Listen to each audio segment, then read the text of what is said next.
This is the main event, Mark's podcast on the Unhinged Sports Network. I am your first host, lifelong wrestling fan, cat dad, former radio guy, Troy. And with me as always, my co-host with the most. He is the WWE Walking Wrestling Encyclopedia and the main event collector. He is the Doug Williams to my Brutus Magnus. He is Greg. What's up, Greg? What's up? I got rid of all my cats and I am not looking back. Goodbye. Yeah, you just got a dog now. That's all I want. I'm very happy with the 6 cats that I have right now. Just want to welcome you all into the second Lockdown podcast of the month. Obviously, we have had to switch around a lot of things because of Peacock and their what they have in their library, what they don't have in their library. We will get into the future. We actually finally have nailed down a definitive schedule for the last couple of shows of the month here, but we kind of called an audible with bumping up Spring Stampede 1994 last week. Thank you to all of you who tuned in and listened, and obviously we're bumping this one down to review it now, Lockdown 2011. I thought we were just going to blame COVID. That seems to be the thing. Yeah. The plans changed. Why? COVID. Because COVID, F you, that's why. That doesn't even make any sense. You work from home. Shut up. But anyway, yeah, so this is our first recording we've done post-WrestleMania, actually. So, yes, we had the last one in the can before WrestleMania. So I thoroughly enjoyed WrestleMania. It seems to have been a big hit, even with the people that love to cry and moan online. Even they liked it. So they did something right this year, man. And it was a weird one. I know you loved it. I did, and I didn't see anyone crying or anything because I don't care to look anymore. So yeah, and I was gonna say, even if there were people crying about it online, I didn't see it.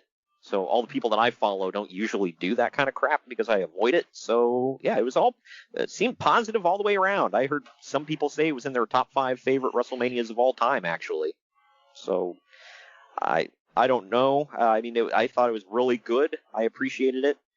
And yeah, I'm looking forward to next year when I believe it's going to be a jam-packed Jerry's World next year. If all goes right, I will be there. Yep. And that should be a good experience. So, but this, man, we're going back to the year 2011. We're going 10 years in the past. I've always enjoyed the Lockdown shows. Have they been a favorite of yours, or just kind of another pay-per-view for you? The earlier ones were.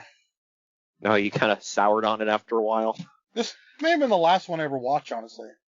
I might have watched 12. Huh. I would have to go back because I honestly don't remember. It all kind of blurs for me after a certain time. Because when the Aces and Eights stuff started happening, I was still very into it.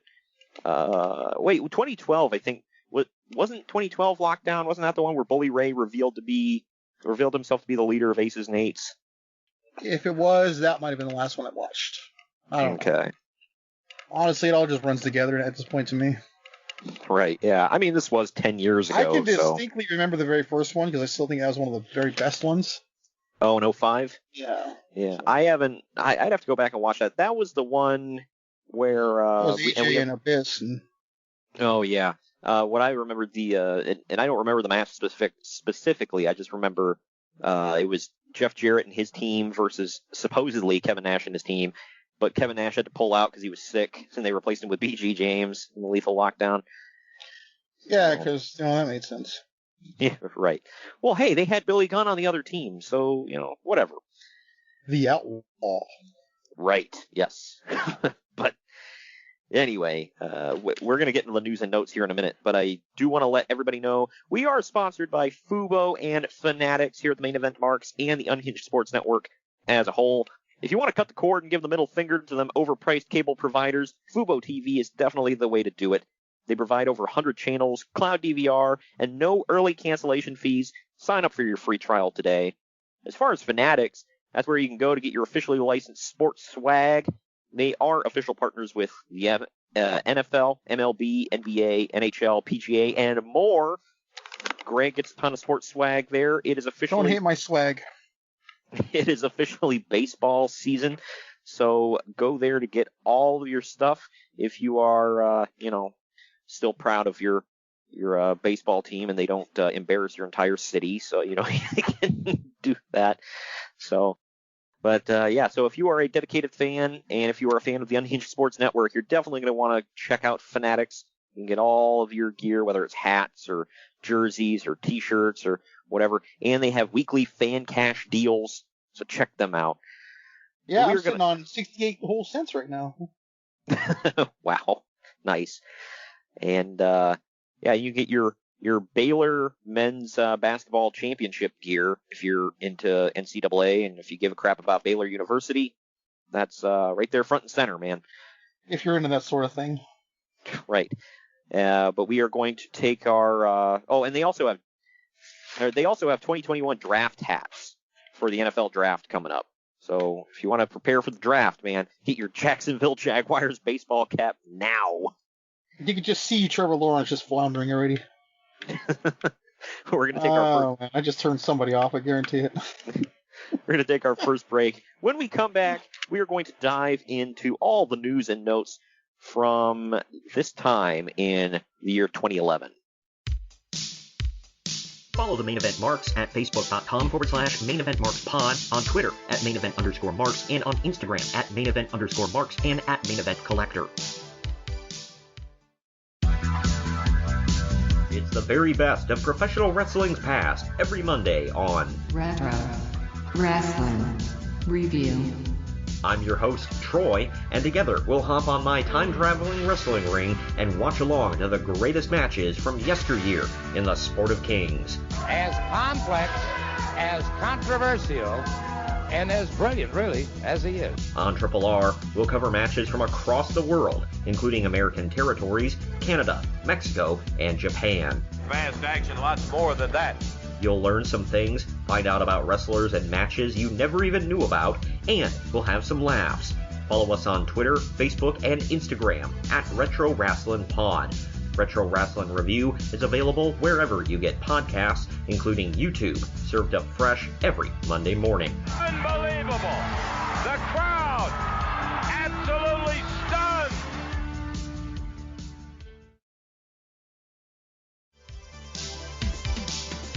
The Main Event Marks are available wherever you get podcasts and on YouTube. Now back to the show. All right, we are back. It's time to dive into all the news and notes from April of 2011. On the most recent edition of SmackDown in the UK, Edge surrendered the world title and retired. They had ads for the UK tour listing Edge versus Alberto Del Rio as the main event. Obviously, that didn't happen. Plans changed. Yeah, right. I forgot he did this in the UK. I don't think he did. That sounds like an error. Yeah, I was like, wait, what? It happened right after WrestleMania, so... Maybe they mean he was scheduled for the UK tour right after WrestleMania and it didn't happen. So, I don't know. But yeah, either way. Man, 2011, he retired.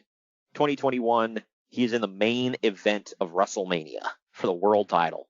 Or, excuse me, Universal title. Never would have called that, man. It was, and the thing was, sometimes you see guys return back from injury and they're holding back and, they're a little different. I feel like Edge looks like he hasn't missed a step. Yeah, he definitely looks great. Yeah, him and Daniel Bryan are the only two people that, really come to memory that it's like they came back from career-ending injuries and they look better than ever. Well, Daniel Bryan wasn't gone that long, though. No, what was it, 4 years? 3 years? Something like that? But still, it's just the fact that he'd been he was able to come back so strong. And then Edge, a 9-year layoff, because I guess he popped up last year at the Royal Rumble. But man, he's in the best shape of his life. God dang it, look at him. He's a Canadian vascular specimen. He's Canadian and he plays a Viking on TV. What the hell? He does. He's in that show Vikings, I guess. He talks about it sometimes. Anyway, speaking of Canadians. Clearly I pay attention. Yeah.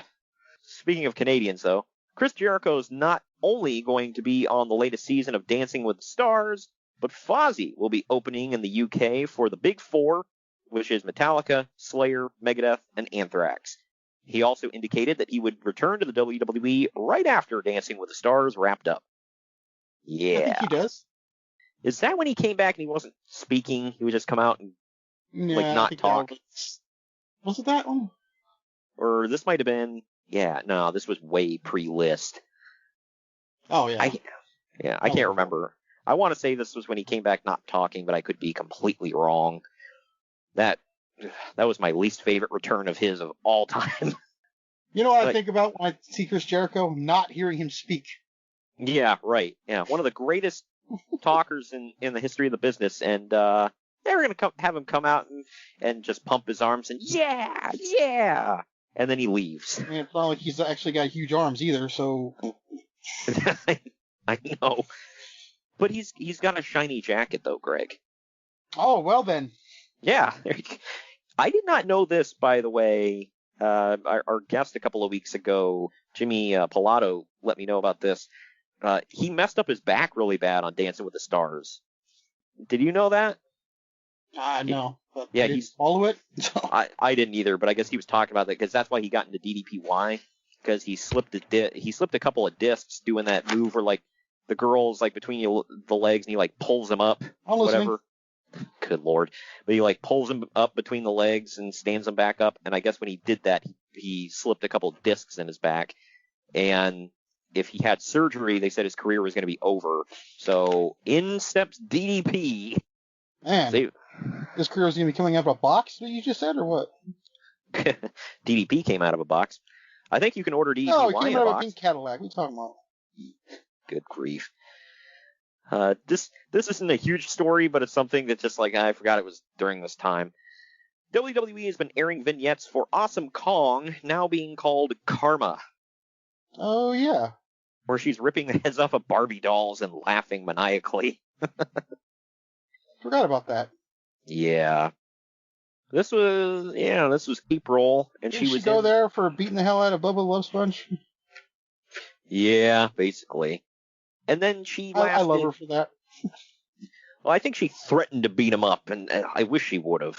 Just do that spinning back fist right to his big, stupid face. I think Eric Bischoff said he took her out for a huge steak dinner after. Yeah, right. he said that on his podcast. He was like being serious. He did. Yeah, he said he was like, if I could have given her a raise, I would have. Yeah, so Karma, she wasn't there very long. I know she was the 2012 Royal Rumble, wasn't she? She popped up in the Men's Rumble. Yeah, and beat up Michael Cole. Yeah. And then I know she was... I don't remember the timeline very much, but I know it all ended because she came out, the divas surrounded her, and then she grabbed the microphone and said, "I'm pregnant!" and started crying. Well, she didn't say I'm pregnant. She fell to her knees and cried, and revealed that next week. Oh. Good Lord. Good Lord, that's way better, actually. Yeah, but it's just like... Yeah. And then she never returned. And it's not like she retired from wrestling. They just never brought her back to WWE. Did she go to All Petite for a minute? She was there for like a couple of months. And yeah, she was part of the Nightmare Collective. I think that's what it was called. I don't know. That stupid Brandy Rhodes group that didn't do anything. And it all ended... Stupid. Well, it had Brandy Rhodes and Luther in it, so yeah, I stand by what I said. And QT in that too? Is he a huge star now? Huge star, QT Marshall. Wow. Crap, so. Good Lord. You just called him a huge star. They're trying to do something with him, but nobody gives a damn about QT Marshall, right? But no, that Nightmare Collective ended because Awesome Kong said, "This is stupid, I'm going home." So, there you go. So we have her for that. Okay. She deserves another steak dinner. Yeah, right. A scene was edited from the WWE Tough Enough elimination process where Steve Austin asked contestant Michelle Dayton, whatever. Yeah, Dayton. Holy crap. Steve Austin asked her what her favorite match was. Well, how do you pronounce her name? Arian Andrews or whatever? I don't know. what the hell was her name in the Funkadactyls? Cameron. Yeah, that was it. Let's just call her Cameron. While she sealed her fate on the program by naming Melina versus Alicia Fox as her all-time favorite match. Oh, my God. That's got to be right up there with, like, the dumbest answers in history. Well, like, for anything, not just wrestling. Like, I know. She was also unable to name another match.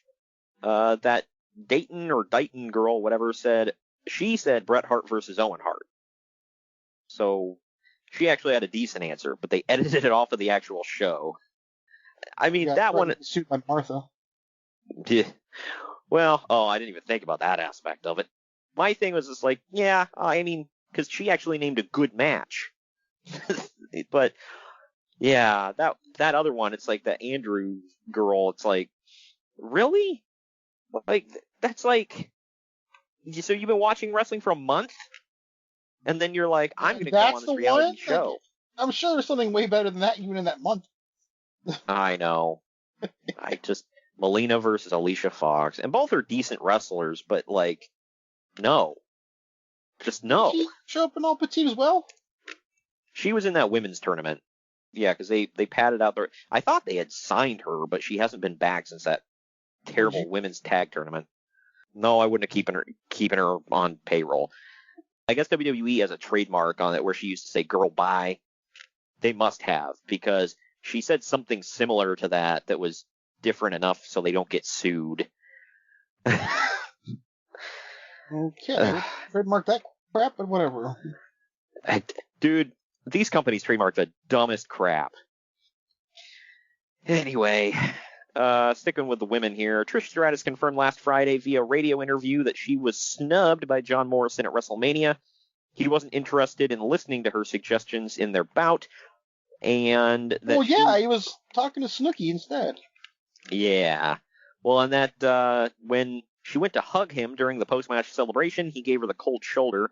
The assumption backstage is that Melina was in his ear because she believed Stratus was taking, quote, her spot on the pay-per-view event. Good Lord. I'm going to pause there. Yeah, because Melina was in the same league as Trish Stratus. Like, really? Yeah. Man. Wasn't she? My whole thing about that is I think she was a heel at that time, so it really worked. I know. That's another thing. Like, really? But Val Venus, who considers Trish Stratus a friend, tweeted this to Morrison and Melina, quote, "Keep trying to turn that hoe into a housewife. F you, Melina. F you, Morrison. Try to knock my T-Dot girl Trish, who actually earned a spot." End quote.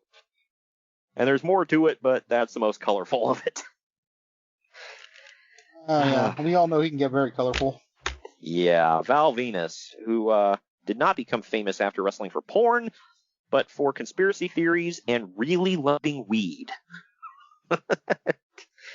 I wonder if those have anything to do with one another. Yeah, right. Oh my gosh. This one I thought was a funny story. The Rock tweeted, quote, "Landed here in Houston airport where a woman is claiming to be my sister. My security is handling. Don't recall having a sister," end quote.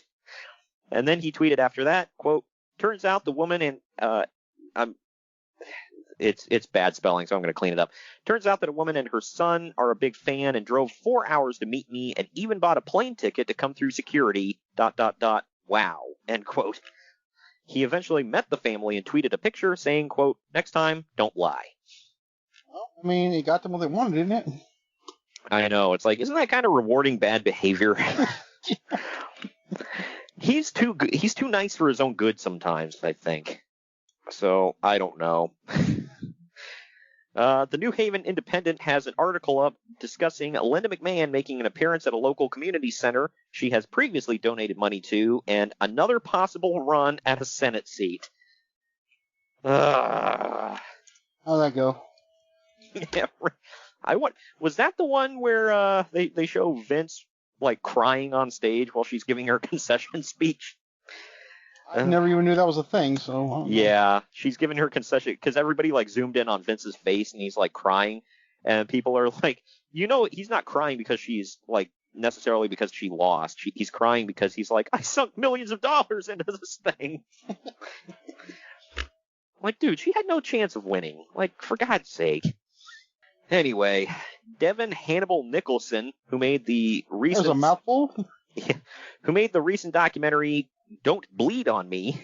Hell of a name for a documentary. Is it just like a play on Don't Tread on Me? Maybe. I don't know. I didn't even think about that part of it. But he gave an interview to Slam Wrestling about how having hepatitis C stopped his path to WWE and how he was told there was a licensing issue rather than a medical issue. So, okay, first of all, it was a medical issue if you have Hep C. They're not going to give you a license to wrestle. So he's full of crap there.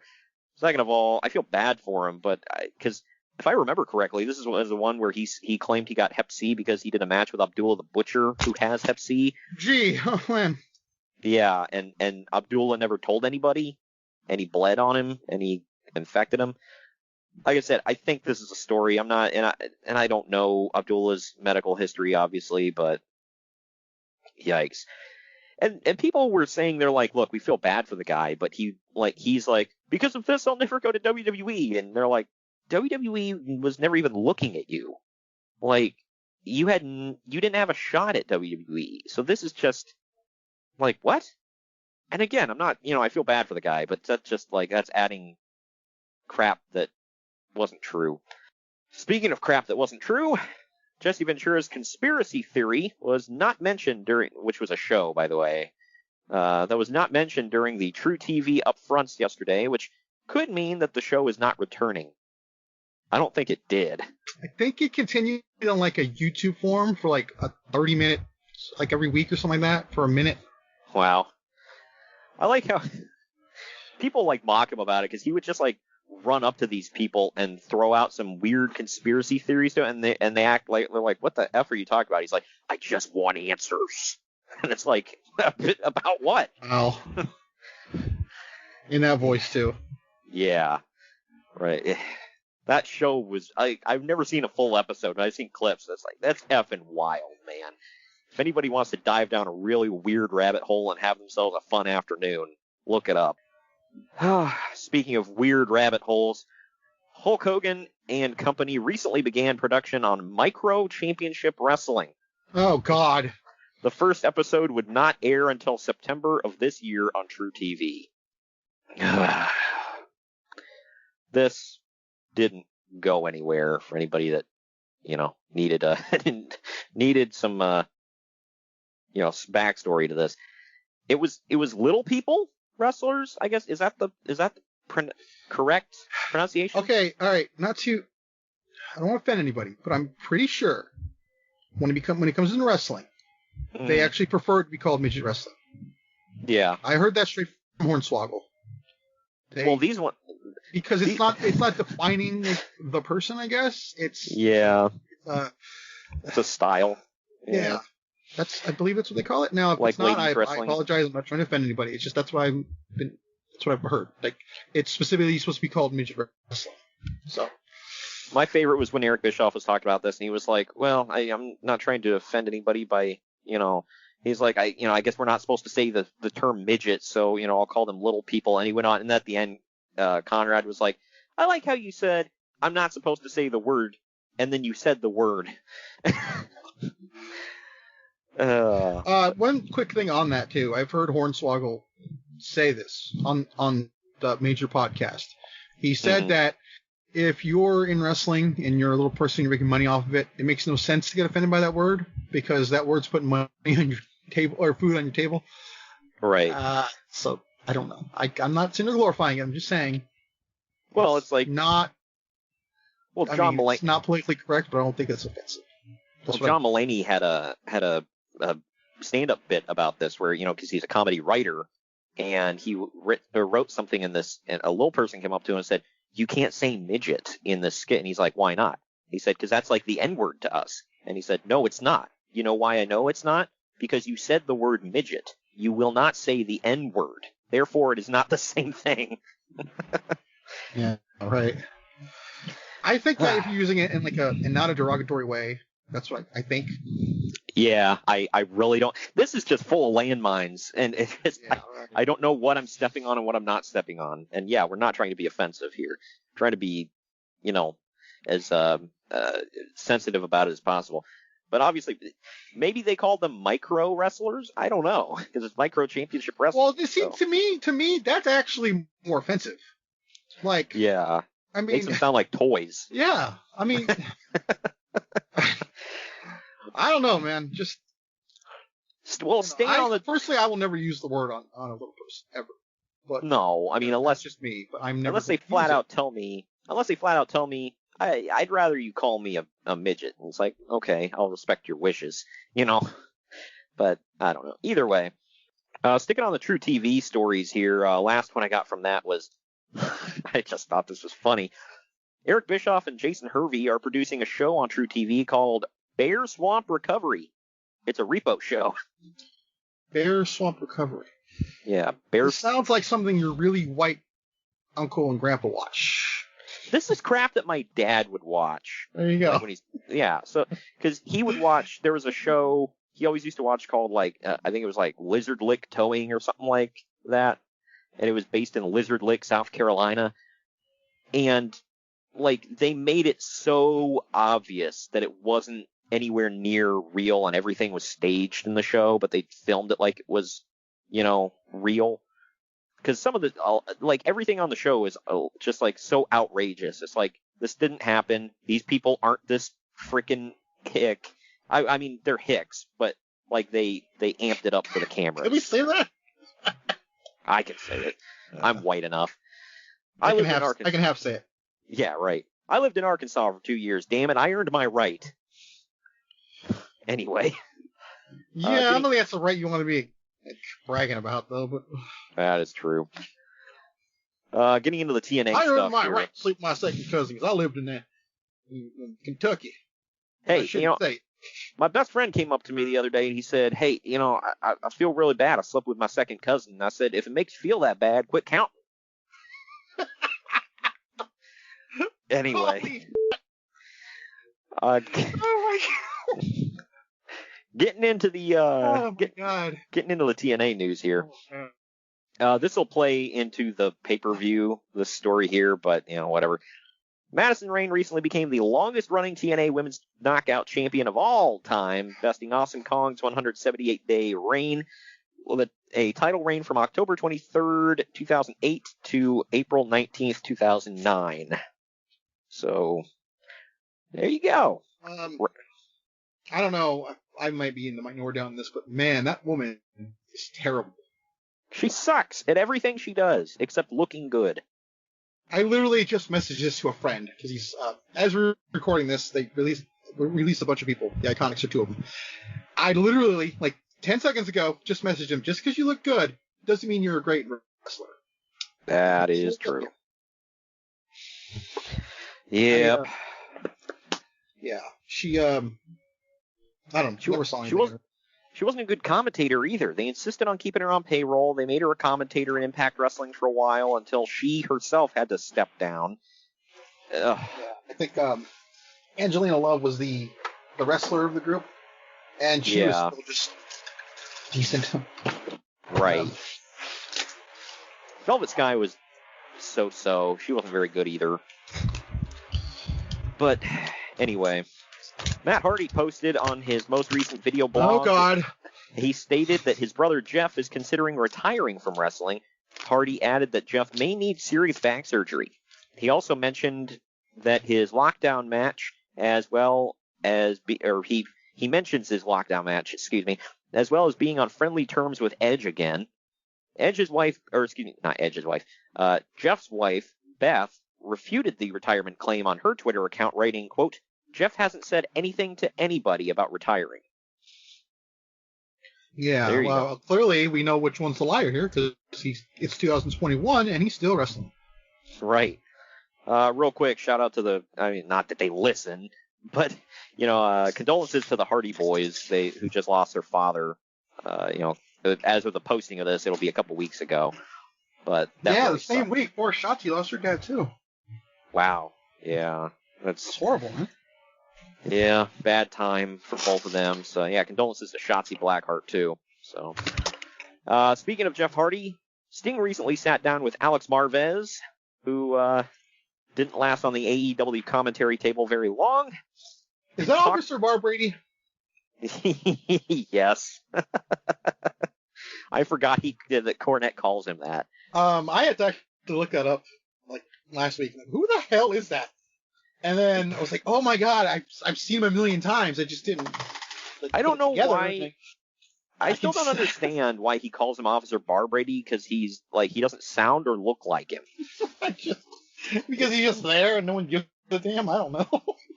Yeah, it's the only thing I can think of. Because Officer Bar Brady, like, the way he talks is very, like, you know it's that character. But Alex Marvez is just so indescript and just, like, you're here because you're friends with TK. Yeah, right. But anyway, that's one of my favorite ones. That and Twinkle Toes, McFinger Bang. Those are the two best. Yeah, good lord. Well, he also has a nickname for Shotzi Blackheart that's super immature. But anyway, Tell me it has to do with human feces. Well, it does. Replace the O in Shotzi with an I, and Okay. then there's a reason for that, but we won't get into that. Well, and then the heart. It's something that rhymes with heart. It starts with an SH. So there you go. But anyway, Sting recently talked about the infamous Victory Road situation. He said, quote, "This is not what I wanted. I had something really good planned out, and I was ready to have an incredible match with Jeff that night. I'm very disappointed and hurt." Go ahead.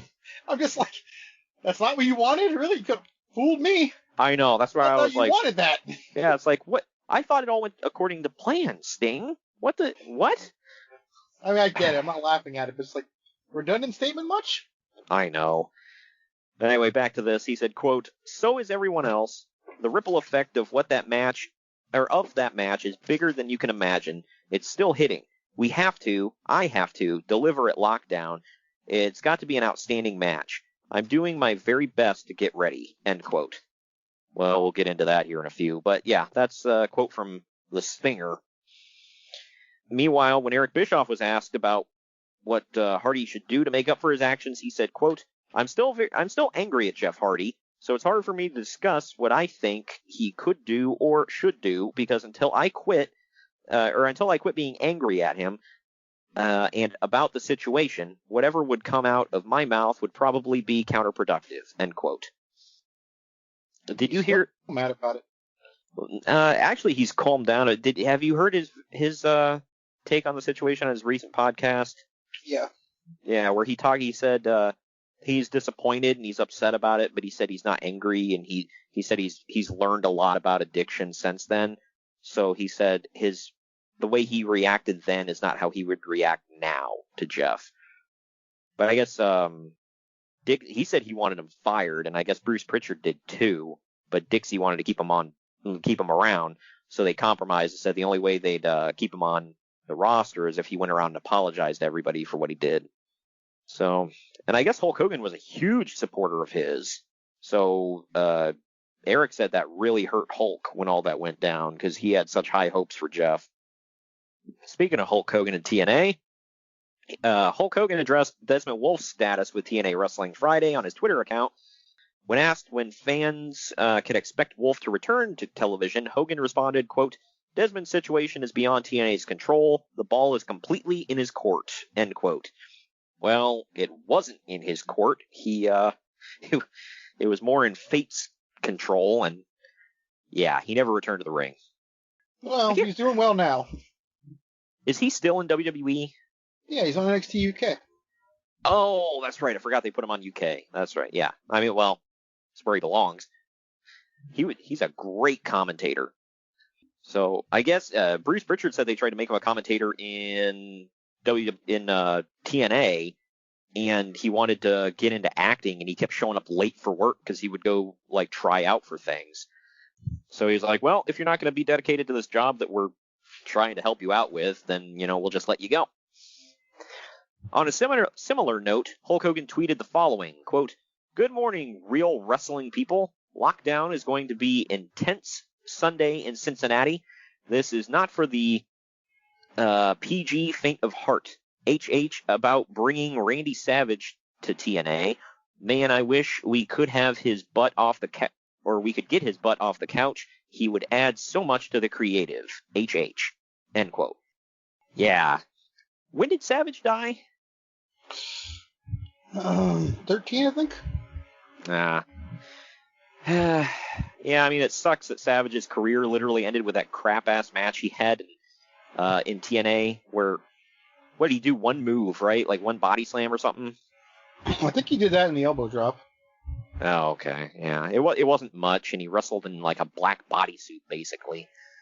Oh, well. He left us a lot of great memories, though.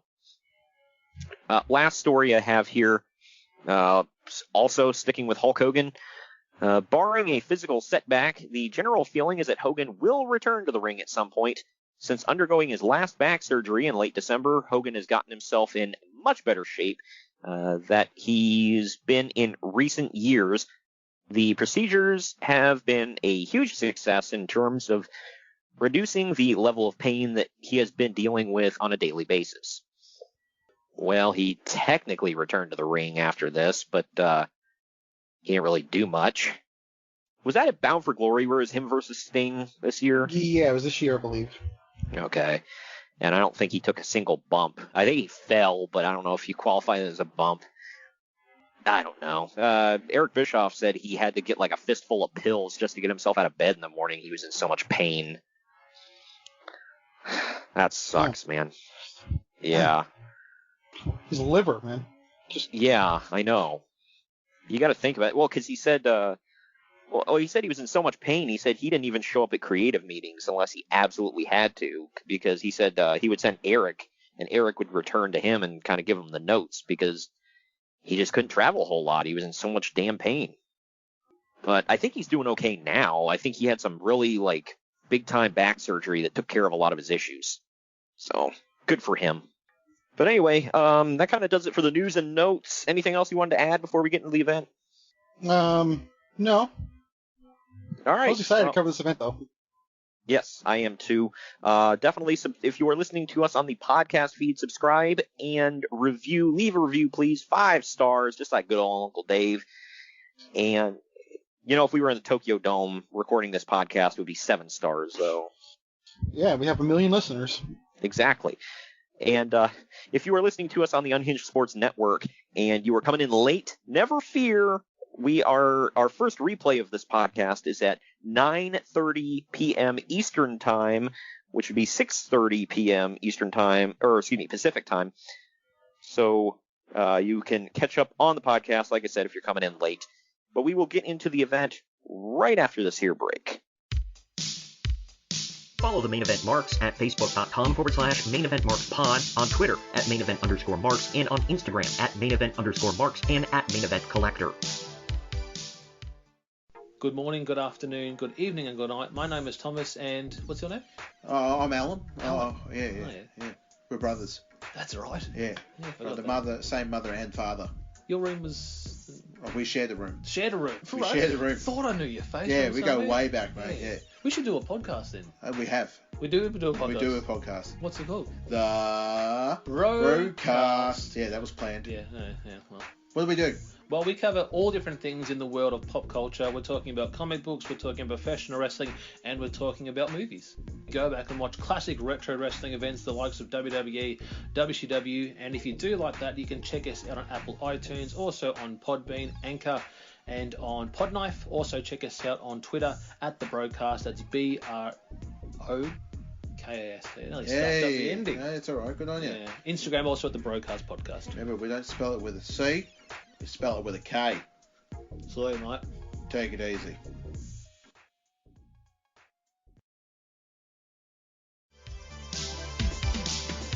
The Main Event Marks are available wherever you get podcasts and on YouTube. Now back to the show. All right, time to dive into the event at hand. We are getting locked down with TNA Lockdown 2011. The date, April 17th, 2011. The tagline, it's my time. Clever. Yeah.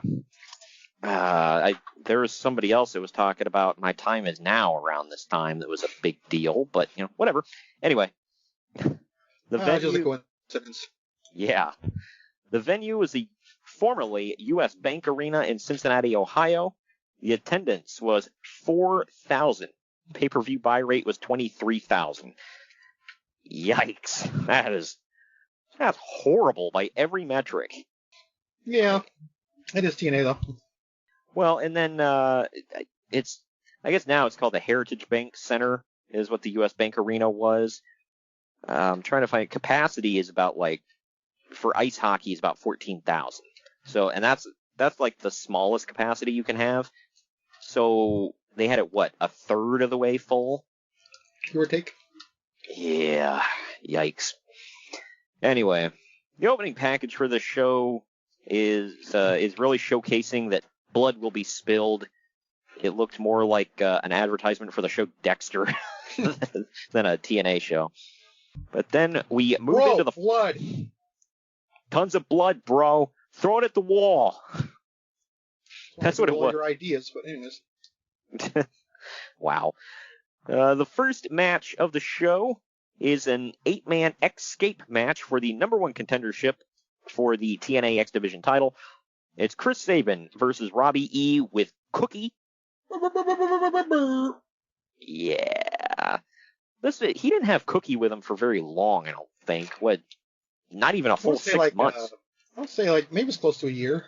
Was it? Yeah, I seem like it was. I mean, maybe. I don't know. They seem like they phased her out fairly quickly, but maybe that was just I phased her out of my mind pretty quickly. I hated this whole gimmick. You? Versus Jeremy. Jersey Shore, dude. The buses were there. I think that's the thing, right? I don't know. They used to post that every time it aired. The buses are here. I'm like, what does that mean? Yeah, I have no idea. It was. Told me. They ripped off the Jersey Shore logo, and for their vignettes, it just said The Shore. Okay. Well, I mean, you're in Florida, so I assume you're talking the Florida Shore? It's effing stupid. It's just going to hurt your head. And for those that don't remember, apparently in Jersey Shore, it was a thing where they said GTL, Jim Tan Laundry. Well, he was GTW, Jim Tan Wrestle. Oh, my God. Yeah. That's what that meant? Yeah. You remember that was on his trunks, GTW? I do, but I didn't know that's what it meant. Yeah, the only reason I know that because they pounded it frickin' home on commentary when he first started saying that crap. Because I didn't watch that garbage. I don't know. I just know, he looks like one of the guys from the show with that hairdo. They love hammering stuff home on commentary, man. You know what Relic is, right? Oh, well, which is, of course, killer spelled backwards. So, and Robbie E, again, for people that didn't watch the show, was a take on Paulie D from Jersey Shore, and he had the same haircut. And he's Robbie Stone. Yeah, I was gonna say he's in NXT now. He looked like a fairly good sized dude in TNA. Goes to WWE, he looks pretty small. To be fair, he does stuff with women. They're 3 times the size. To be fair. I know, but it's just, he's dwarfed by everybody. Damn, you are a small dude. But anyway, Cookie was obviously a take on Snooki, so real original there. Money. Yeah. But it's Chris Sabin, Robbie E, Jeremy Buck, Max Buck. Jeremy and Max Buck were the Young Bucks, but they were Generation Me, whatever. Jeremy was Nick Jackson, and Max was Matt Jackson. But also in the match was Amazing Red, Jay Lethal, Brian Kendrick, and Suicide. I don't know who Suicide was portrayed by here unless it was Kaz doing double duty, which it very well could have been. Anyway, the match went for 13.5 minutes. I have always hated the idea of multi-man cage matches where you have to tag in and out. It just, on its face, seems stupid. Yeah. Robbie E eliminates Suicide first, proving that his push is dead. Or his push committed suicide. No? No. Come on. This is his name. Anyway. Chris Sabin eliminates Amazing Red next. Max Buck eliminates Jeremy Buck. Brian Kendrick pins Robbie E. finally, Max Buck knocks Brian Kendrick off the cage and escapes for the win. Uncle Dave gave this 1 3/4 star. I gave it 2.5 stars for average. What say you? I gave it 2. It was better than I thought it was. Than I remember it being. My problem during this was that Max and Jeremy Buck were feuding brother partners. Yeah, because what they have yet to do in AEW, by the way. What the hell? Because nobody wants to see that garbage, especially from that, like... What, sorry, are you talking about them or AEW? Good grief. Russo did that. That was one of his biggest things, where it's like, wait a minute, partners can't get along. That doesn't make any sense. Partners gotta fight. Bro, we're gonna fight and beat the hell out of each other. Brothers gotta fight. You like that one? Yeah. Maybe he fought a lot with his own brothers, you know? I think he was an only child, as far as I know, which might explain a lot. He had a lot of time to himself. But, yeah, I don't know. That reminds me, I gotta go do something. I'll do it later.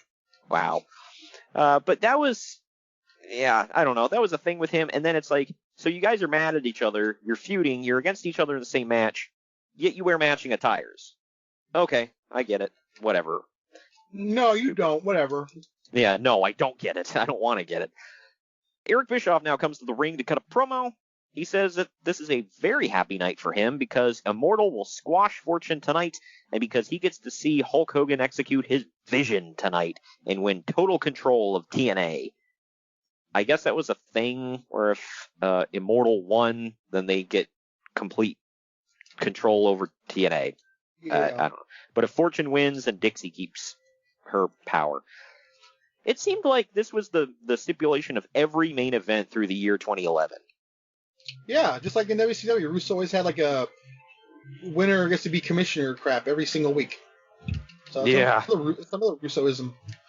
Yeah. Seriously, go back and watch any 2000 in WCW. They always had commissionership on the line. Yeah, because we had, what was it, Piper, Miller, Sanders, Flair. Wow, that's above average, Mike Sanders, by the way. Yeah, he's not good. He's above average. We now go backstage with a stunning Christy Hemme standing by with Scott Steiner in crimson. I actually have a crimson t-shirt, by the way. I think it's the only crimson t-shirt. Because I liked crimson. I thought I was a fan of his when he first debuted and he was doing his singles run. Anyway, Crimson puts over that he's now Scott's protege. Okay. Steiner says that he has not evaluated his opponents tonight because, quote, evaluating's for punk asses. He then right. But then he puts over Cincinnati, establishing himself as the major babyface. So there you go. By the way, the Crimson t-shirt kind of looked like an Affliction brand shirt, but it said Crimson on it. So. Yeah, everything did back then. Yeah. Right. I liked it. I don't know. I still wear it to this day. Nobody knows what the hell it is, but that's fine. He probably wouldn't. Yeah. The next match is a 4-team cage match. It is Inc., which is Shannon Moore and Jesse Neal, taking on the British Invasion of Brutus Magnus and Douglas Williams, versus Eric Young and Orlando Jordan, versus Scott Steiner and Crimson. This went just shy of 9 minutes. A lot of crazy-ass teams in this. I know. It's like, what? Why Inc. Yeah, Inc., by the way, the reason they were named that is because Shannon Moore owned a tattoo parlor actually named Inc.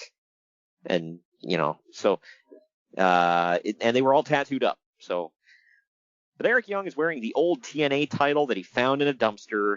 Another Russoism. Apropos. Wow. I like how, and I just talked with somebody about this. I said, it's not like they were recognizing it as a real title.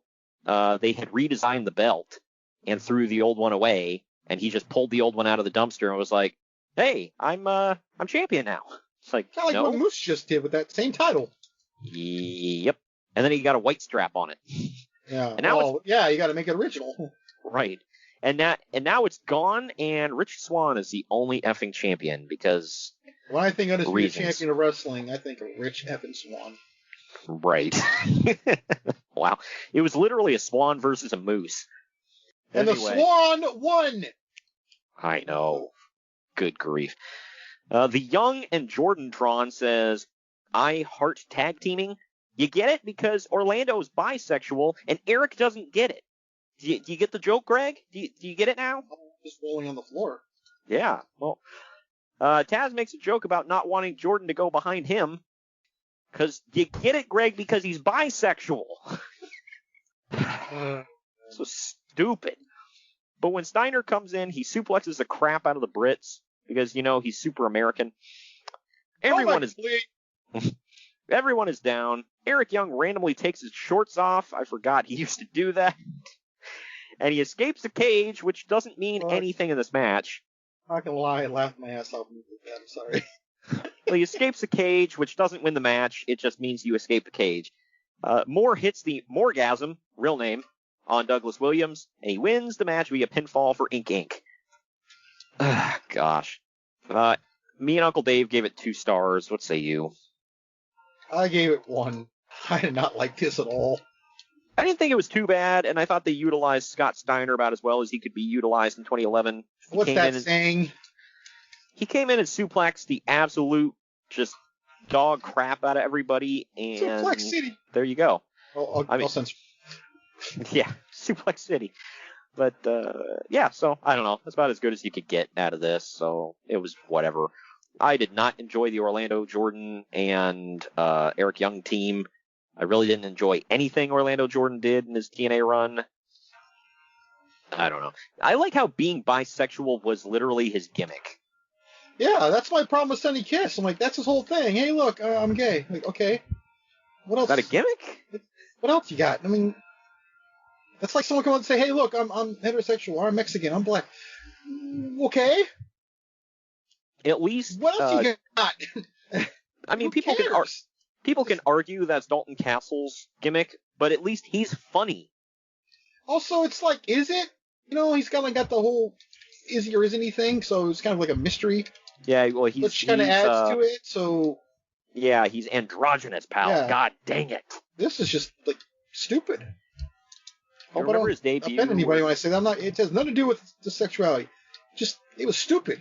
No, yeah, you remember his debut where he lowered himself into the ring, spinning around while, like, wrapped in caution tape. Yeah, I thought it was...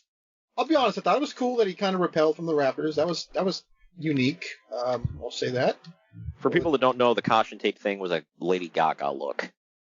So that's. See, I didn't know that until you just said that, honestly. So there you go. So that's why he did that. And then he crawled over to. They had like a little living room set that he walked over, and there was a man and a woman. He kissed both of them, and then they cut to commercial. And the crowd, when they went to commercial, chanted, "That was awkward." Wasn't that woman? Was her name Chelsea? Or no, was it Chelsea? No, Chelsea was Desmond Wolfe. Yeah, but wasn't that her before she was that? No, this was a different time. I can't remember. This was just a random chick. She didn't last very long. At least I don't think it was her. A surprise. They got rid of both of them pretty quickly because they were just random pretty guy and random pretty girl, number 5 and 7. Whatever. But anyway, Madison Rayne is walking with Tara backstage and Madison Rayne's got the most gigantic tiara you've ever seen.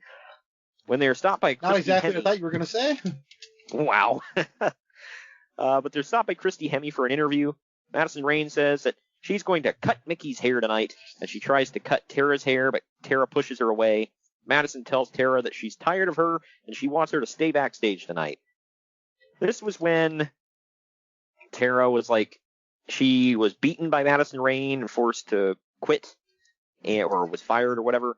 And then Madison brought her back as her bodyguard. And then for some reason they kissed each other before each match, even though neither one of them were that way. Bro, pretty girls kissing each other, bro. Nobody cares if they're gay. It just had to happen, bro. It makes my wiener feel funny, bro.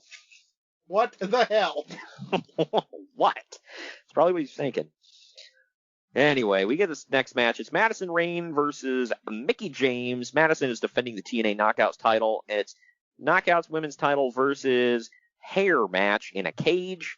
It only lasts 35 seconds. Way too long. The reason for this, like, they showed in the build-up package, Tara was riding around a motorcycle at this time, like one of those crotch rocket deals, and she apparently ran down Mickie James backstage and either broke her, or I think she dislocated her shoulder or something like that. I think it was legit because of the way this match went. Either that or they were just still playing it up. But I said, I guess Madison Rayne was a great heel because the build-up to this match really reminded me of why I hated her. It's just, I couldn't frickin' stand her. She also sucked, like we pointed out earlier, so there's that. Mickie jumps her as soon as she gets in the cage, hits the Mickie DT, and wins. She's got it's a separated shoulder. That's what it was.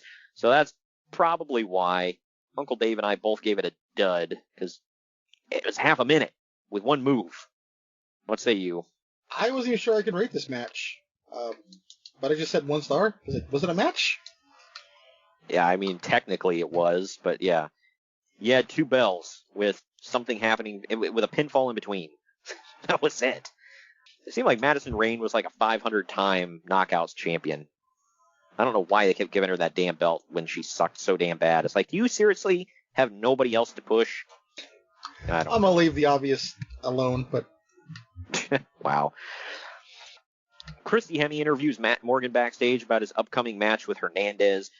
Morgan says that he's going after the world title after tonight, but first, he says Hernandez keeps talking about how great Mexico is and how much America sucks, so tonight, he's kicking his head all the way back to Mexico.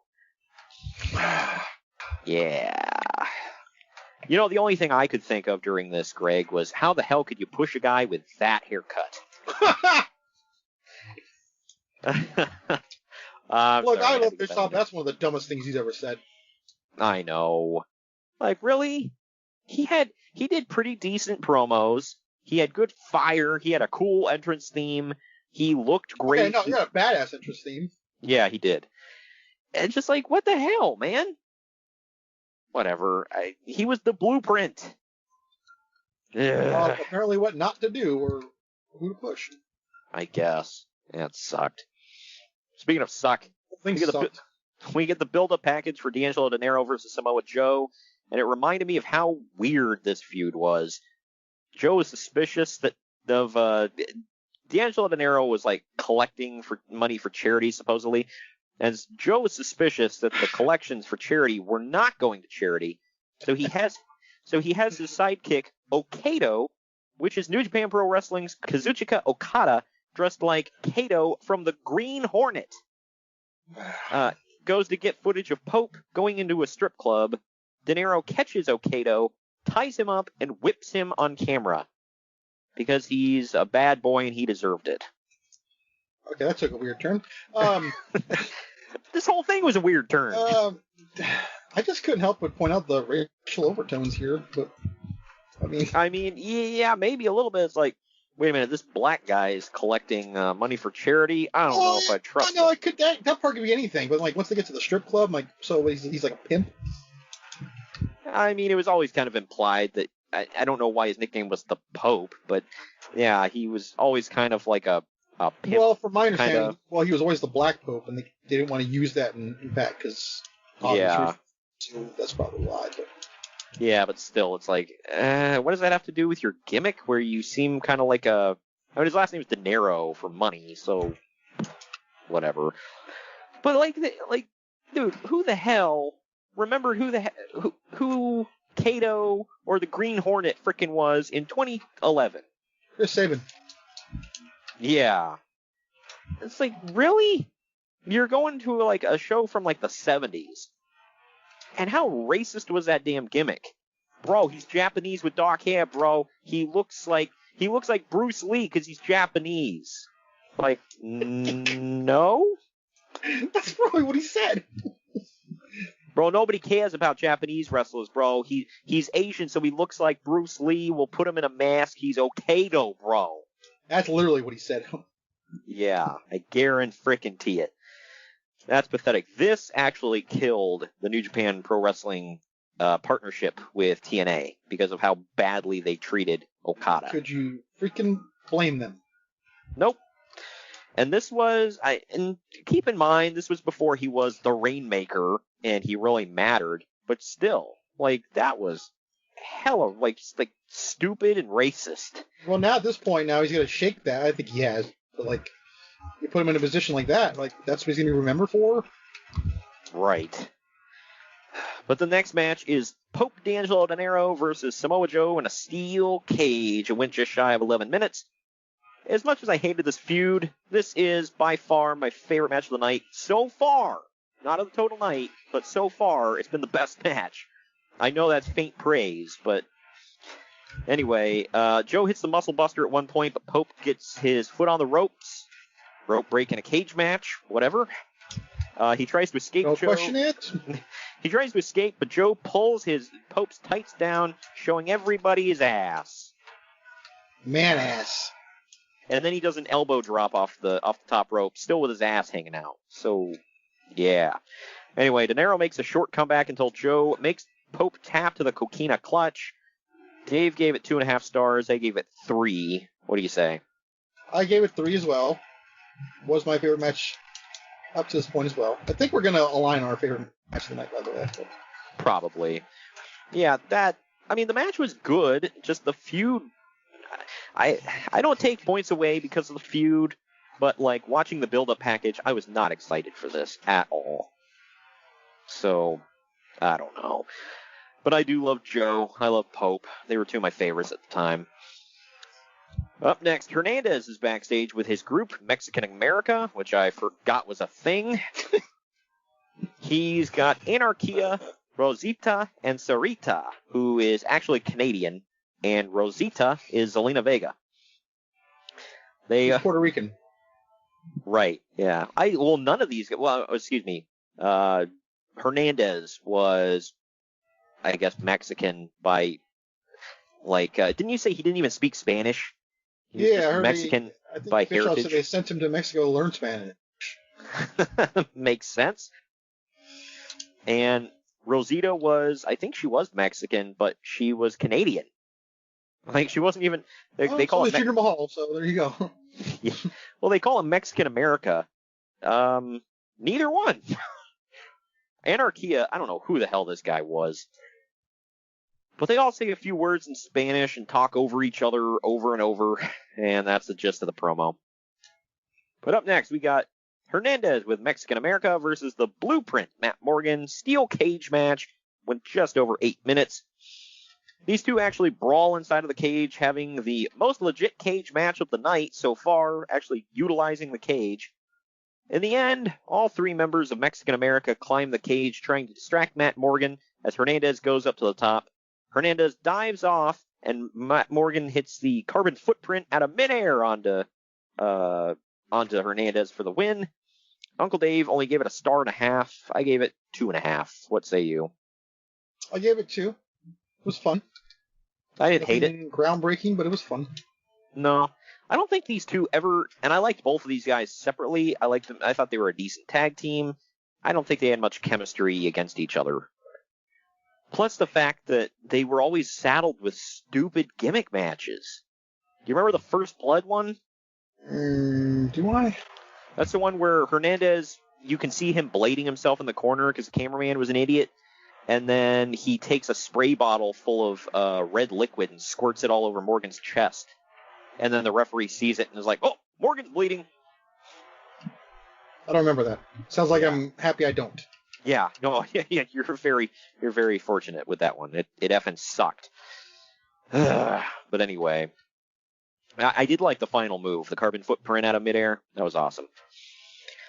But everyone leaves the cage after the match except for the women who get into the cage. Sarita claims that, quote, "this is typical for TNA and, quote, typical for America to hold Mexicans down." Not sure who was being held down or how, but whatever. I think he just got kicked out of midair and pinned. But both, he was being knocked down. Yeah, right. Both women then go on a rant about being the best, and no one in the Knockouts division can stand up to them. Just then, Velvet Sky's music hits, and she rushes the ring. Velvet literally toe holds Rosita, and she takes a powder, and then beats up Sarita, and the heels bail. Okay. This. I like how... I don't remember like what happened after, but I think it was setting up something. Oh, God, yeah, I don't even remember. They had some crap. Rosita sucked. That's why when I saw she was going to wrestle in WWE, I, like, held my breath. I was like, I hope to God she improved. She did not. I She did disagree. a bit. I disagree. She sucks. So I don't get when everyone was, like, losing their crap and she got released. I'm like, oh, no. I didn't care about... Oh, no. No, I didn't care about her wrestling. I thought she was a great manager. Like, she cut good promos. She did great stuff at ringside. I thought she added a lot to Andrade, but I don't know. Hey, both of them are released now, so they can get back together if they want to. The thing that made me laugh about that whole thing, though, was Sarita didn't think ahead. And you could, as Velvet Sky is rushing the ring, she's unzipping her boots to get out of them because she was wearing high-heeled boots. But Christy Hemme is interviewing Karen Jarrett backstage in what looks like a bathroom. Yikes. Karen said that she's not worried about the match between Jeff Jarrett and Kurt Angle tonight because Jeff is the Ultraman. This entire feud was super personal and made me feel a bit dirty, but I guess it serves its purpose, so I liked it. And this was the feud that Bruce Pritchard talked about. He said from day one he got there and he was told, never bring up a feud between these two. It's never going to happen. So he just said, okay. And then one day they decided, I guess it can happen. He's like, okay. So something changed along the way. Either way, this one was Jeff Jarrett with Karen Jarrett versus Kurt Angle in an Ultra Male Rules steel cage match. Yeah. 22 and a half minutes this went. Ultra Male. I guess this is a 2 out of 3 falls match where the third fall was you had to escape from the cage. Do I got that right? I think so. Yeah, I don't know. They didn't do a good job explaining the rules, so I was a little lost. The referee kicks Karen Jarrett out of ringside instantly. Kurt wins the first fall with an ankle lock submission. Jeff Jarrett wins the second fall with a schoolboy pin holding on to Kurt's singlet. Jarrett unlocks the chain on the cage door. Kurt gets Jeff down and goes to leave the cage, but comes back in and locks the door back and stuffs the key into his crotch. So Jarrett ain't getting that. Unless he's, that sort of thing, which, whatever. You could call Orlando Jordan out there to get it for him. Anyway, Jeff gets busted open. Kurt hits a dangerous-looking Super Hurricane Rana, nearly killing both of them. Gunner, who is Jackson Riker in the WWE right now, comes down to the ring, preventing Kurt from escaping the cage. So Kurt moonsaults onto Jarrett. I thought he missed it, but apparently not. The camera work was horrible for that. Scott Steiner now comes down to chase Gunner off. As Angle tries to leave through the cage door, Karen Jarrett runs down and I guess she sprayed hairspray or perfume or something in his eyes. The blinded Kurt Angle clotheslines the ref. Karen hands Jeff his guitar. He's got to get that spot in. Angle puts him in the ankle lock, but Jeff turns around and Elka bongs him. Jarrett then goes to crawl out again. Angle ankle locks him again, but Karen pulls Jeff out for the win. This was super overbooked, and I feel like the wrong guy won, but I still gave it 3.5 stars. Uncle Dave gave it 4. What say you? I said 3, but I was on the fence. I said 2 or 3, but... Was this your favorite of the night? No. No? Oh, okay. Well, okay. We still got 2 more to go, but... It was fun. I might have to say 2. I was leaning more towards 2. I felt the match itself was really good. They overbooked the crap out of it. I mean, do you feel that way? But you act like that's a new thing here. I know. Well, that was always the problem with TNA. They overbooked the crap out of something that could be good on its own. Just let them have a damn match. The whole thing about Ultra Male Rules, though, was like, oh my god. Yeah, it was stupid. This whole thing was stupid. The one thing that got me was Jarrett always got the better of Kurt. Like, in what effing world?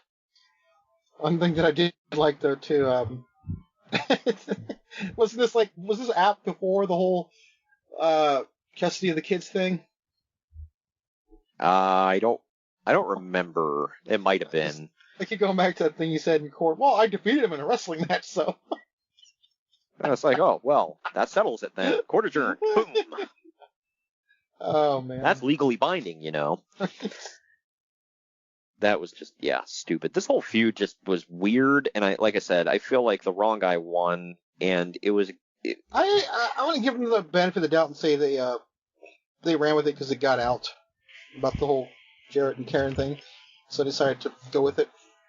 Well, yeah. I mean, it had been out for a while at this point. That's why they told... That's originally why they told Bruce Pritchard never to bring it up, because they said, well, it's, you know, we'll never make a feud about this, ever. It's just, you know, we're going to keep it backstage. And he's like, you know, everybody knows, right? But, dirty little secret. Yeah, right. Yeah, but, I mean, this was literally a stipulation match inside of a cage, but they've got to have 3 run-ins and weapons. Whatever.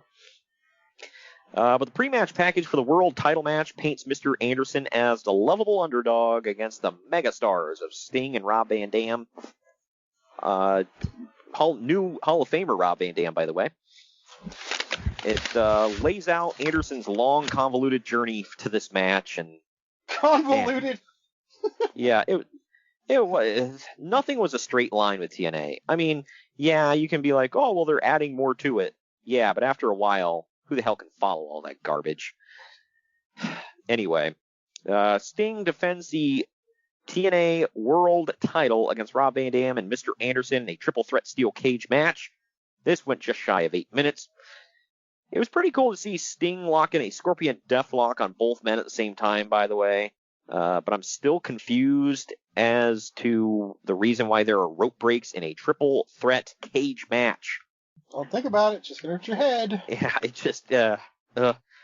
Hulk Hogan comes down about 4 minutes into this thing, and he hands a huge lead pipe to RVD, throws it away. Anderson then picks it up, and he blasts RVD, telling Hogan, that wasn't for you. It was for me. so we he was like waving the pipe at him, too. It looks so phallic-y. I know. But I like how they have to just drive it home. They can't leave anything to imagination. He had to he was like, that wasn't for you. I'm not with Hulk. I'm on the other side of the fence. I love that he said that. It made it more clear. I get it. And it did fit with Anderson's character, so I didn't hate it. But Sting hits the Scorpion Death Drop on Anderson for the win. This was short and anticlimactic. Uncle Dave gave it 1.5 stars. I gave it an even 2. What say you?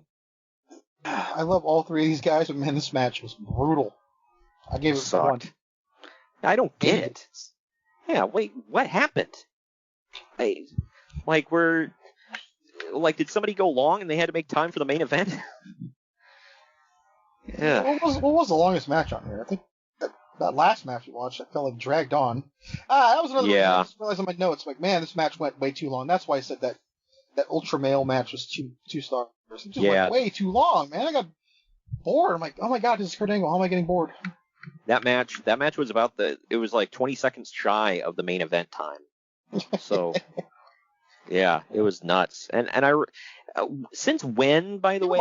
I'll get to it. The main event has multiple guys in it too, so. Yeah. Well, since when is your world title match the come down match? Like, who the hell booked that garbage? I mean, Lethal Lockdown's got to close. I get it.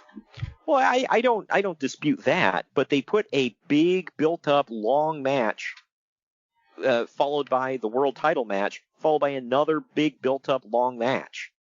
That's bad placement, in my opinion. But yeah, I mean, and Brother D on Anarchia didn't even get a spot on the card. They had to be on the pre-show. I mean, what was that about? Oh, I know, right? I need me some more Anarchia. I swear to God. I don't even remember that match because they showed a clip of it earlier on the pre-show. Yeah. I swear to God, I forgot who his name was. I had to look at one point they finally say what his name is. I'm like, Anarchia. I semi-remember you. Did he ever do anything after this? Not that I'm aware, no. I think this was it. He might have popped up in AAA for a little while, but I don't follow it enough to remember. But anyway, we're about to move into the main event here. We're going to take our second to last break of the podcast. When we come back, we're going to get into Lethal Lockdown. Follow the Main Event Marks at facebook.com/Main Event Marks Pod, on Twitter at Main Event _Marks, and on Instagram at Main Event _Marks and at Main Event Collector. It's the very best of professional wrestling's past every Monday on Retro Wrestling Review. I'm your host, Troy, and together we'll hop on my time-traveling wrestling ring and watch along to the greatest matches from yesteryear in the Sport of Kings. As complex, as controversial, and as brilliant, really, as he is. On Triple R, we'll cover matches from across the world, including American territories, Canada, Mexico, and Japan. Fast action, lots more than that. You'll learn some things, find out about wrestlers and matches you never even knew about, and we'll have some laughs. Follow us on Twitter, Facebook, and Instagram at Retro Wrestling Pod. Retro Wrestling Review is available wherever you get podcasts, including YouTube, served up fresh every Monday morning. Unbelievable! The crowd absolutely stunned!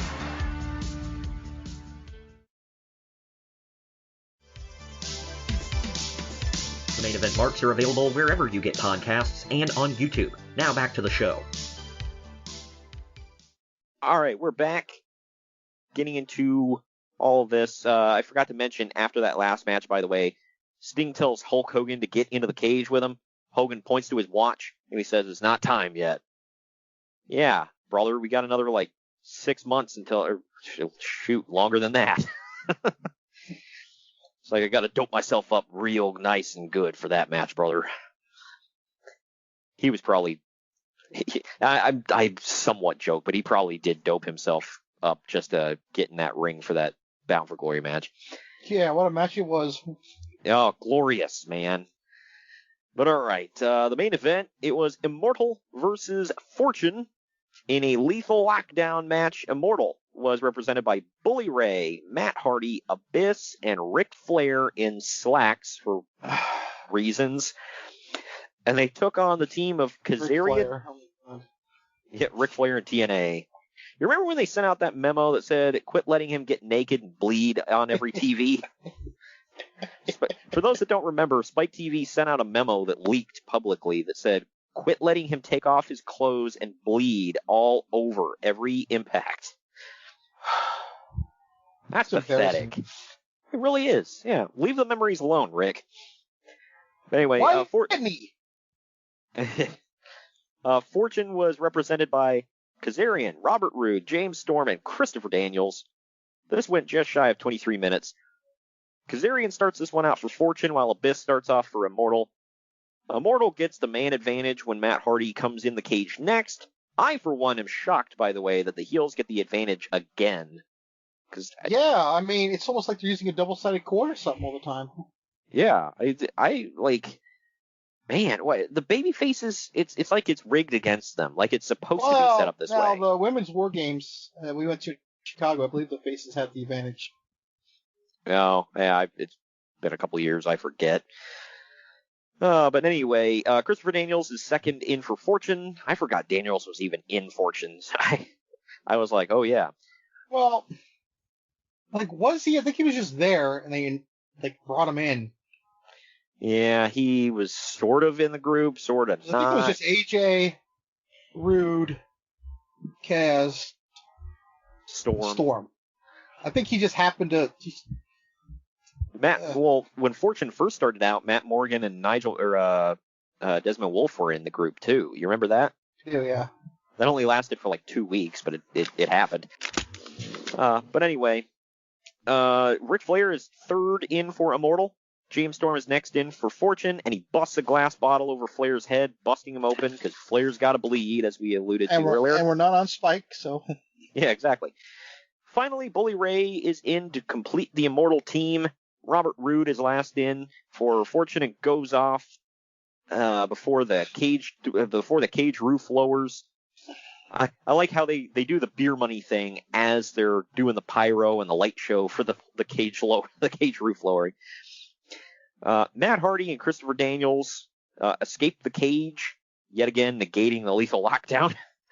And they go up top. By now, Flair is covered in blood. Daniels dives off the cage onto Hardy and Abyss outside. Bully Ray beats everybody down with a kendo stick until AJ Styles' theme hits, and he returns. Well, apparently he was out injured. I forgot. But he returns, and he beats Bully Ray up. Fortune then all take turns beating Ric Flair up until Rude locks in a Fujiwara armbar, forcing Ric Flair to tap out. Uncle Dave gave this 4 stars. I gave it 3.5. What say you? Oh, good guy. I agree with Dave Meltzer. I gave it 4. I thought this was great. I really liked it, but It's my favorite match of the night right here. Yeah, I would. I don't know. It's a toss-up for me between this and the Ultra Male rules, but I think this was more straightforward. And I mean, by design, it had a bunch of bull crap with it, but I mean that's what makes it fun. So, I always like the Lethal Lockdown matches. This wasn't after watching the 2006 Lockdown, which I absolutely loved. I didn't think this one was quite as good, and I think I gave that one 4 stars. Overall, yeah, not as good. But I think it had a better Lethal Lockdown match, which to me is the essence of this event. No, I'm talking about the Lethal Lockdown match itself. I thought the 2006 one was a little better, but I don't know. This one had more star power in it, I'll say that. So either way, it was really cool. Seeing somebody dive off the cage was awesome. You know, Daniels ain't scared of crap, man. No, and it's amazing how he's never been like really hurt. I know. He did say he doesn't have any cartilage in either one of his knees anymore, but yeah, well, he was Kevin Nash. That seems to be a thing. Yeah. He doesn't have any. I think everything in Kevin Nash's legs are artificial at this point. But anyway, that wraps up the event. We are going to take our last break. When we come back, we're going to tell you our final ratings for the show and tell you what's to come next week. We'll be right back. Follow the Main Event Marks at facebook.com/Main Event Marks Pod, on Twitter at Main Event _Marks, and on Instagram at Main Event _Marks and at Main Event Collector. Good morning, good afternoon, good evening, and good night. My name is Thomas, and what's your name? I'm Alan. Alan. Oh, yeah. We're brothers. That's right. Yeah. Forgot The that. same mother and father. Your room was... Oh, we shared the room. Shared a room. We shared a room. Thought I knew your face. Yeah, from we go somewhere. way back, mate. Yeah. We should do a podcast then. We have. We do a podcast. We do a podcast. What's it called? The Roadcast. Yeah, that was planned. Yeah. Well. What do we do? Well, we cover all different things in the world of pop culture. We're talking about comic books, we're talking about professional wrestling, and we're talking about movies. Go back and watch classic retro wrestling events, the likes of WWE, WCW, and if you do like that, you can check us out on Apple iTunes, also on Podbean, Anchor, and on Podknife. Also check us out on Twitter at The Broadcast. That's BROKAST.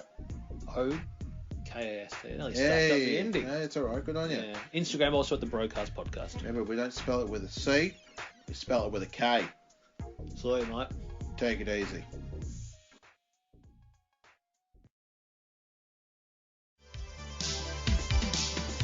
The Main Event Marks are available wherever you get podcasts and on YouTube. Now back to the show. All right, we're back. Final ratings time, man. IMDb gave this 7 out of 10.